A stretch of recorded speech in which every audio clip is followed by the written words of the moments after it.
1, 2년 단위로 집을 옮겨야만 한다면 한 발 뒤로. 4대 보험을 못 받는다면 한 발 뒤로. 가족 때문에 친구들에게 놀림당했다면 한 발 뒤로. 결혼 혹은 출산으로 경력단절이 두렵다면 한 발 뒤로.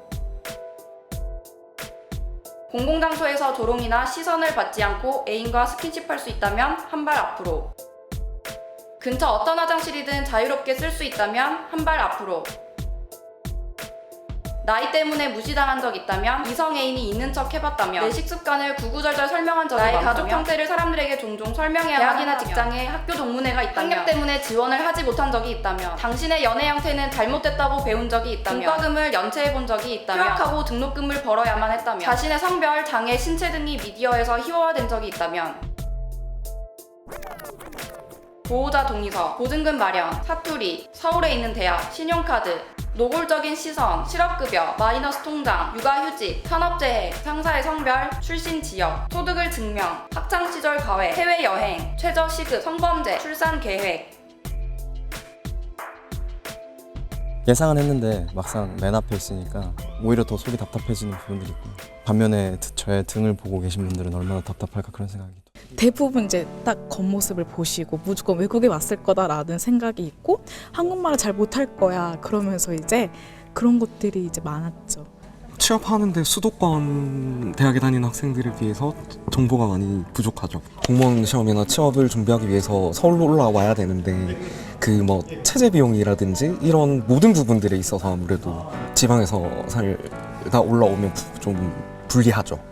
장애인 성소수자이고 수급자인데 현재 나의 위치가 정말 이렇구나 하는 생각을 많이 느꼈고 장애 등급제와 부양 의무제가 폐지되어야 된다고 생각하고요. 의료비 지출이 수급비보다 초과하는 상태인데 굉장히 지원받을 수 있는 게 적어요. 그래서 공공의료에 가까운 복지 시스템과 의료보건 시스템이 갖춰졌으면 좋겠고 맨 끝이네요. 맨 끝이고 질문을 받았을 때 더 뒤로 갈 수 없는 경우도 있었어요. 제가 이제 논바이너리 트랜스젠더고 지정성별 여성이면서 성소수자 활동가로 살고 있는데 전혀 나에 대한 인식이 없고 나에 대한 감수성이 없고 나를 위한 법제화가 없는 상황에서 이게 당연한 실험 결과였다고 생각합니다. 포괄적 차별금지법 제정돼야 하고요. 성소수자 활동가들만이 이루어질 수 있는 일이 아닙니다. 사회적으로 인식이 되어야 하고 여론을 만들어야 합니다. 저는 시각장애 1급 시각장애를 갖고 있고요. 지금 귀에서 아까 3번째 정도로 봤었는데요. 사실상 지원이 문제가 아니라 장애인들에게 필요한 건 고용이거든요. 근데 지금 고용에 대한 얘기는 하나도 거의 없는 것 같아요. 장애인은 일을 하고 싶어 하거든요. 어떻게든 뭐 계약직이라도 언제나 일을 해서 사회에 나가고 싶고 사회 일원이 되고 싶은데 그런 것들이 좀 더 많이 나왔으면 좋지 않았을까.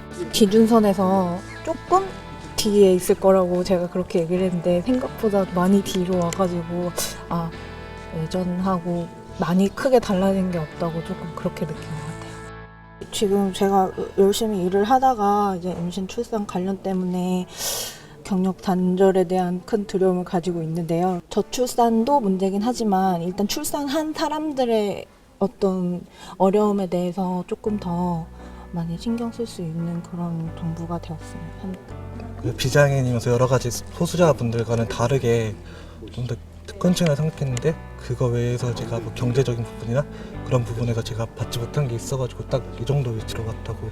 제가 대학원생이면서 지금 저 앞으로 빚이 한 3천만 원 정도 있거든요. 그게 다 학자금 대출 빚이고 교육 관련돼서 그게 다 대학에 다 편중되어 있거든요. 그리고 저같이 돈이 없어도 대학원에서 교육을 계속 받고 싶은 사람도 있는데 그 대학원생들이 지금 얼마나 열악한 환경에서 경제적으로도 힘든 환경에서 살아가고 있는지에 대해서는 아무도 관심 가져주지도 않고 차별이 없었으면 좋겠어요. 정규직, 비정규직, 그 다음에 뭐 워킹맘이든 아니든 그런 사람들이 차별 없이 일하고 싶어하는 사람이라면 모두 다 즐겁게 일할 수 있는 그런 곳을 만들어주셨으면 좋겠어요. 저와 관계없는 공간에 또 이런 어려움을 겪는 분들이 또 제 주변에 많구나.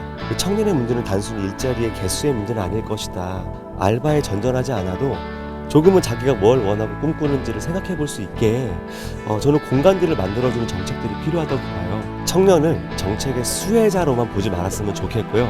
청년 당사자들이 직접 자신의 문제에 대해서 이야기하고 또 수립하고 추진할 수 있는 시스템을 만들어줬으면 좋겠어요.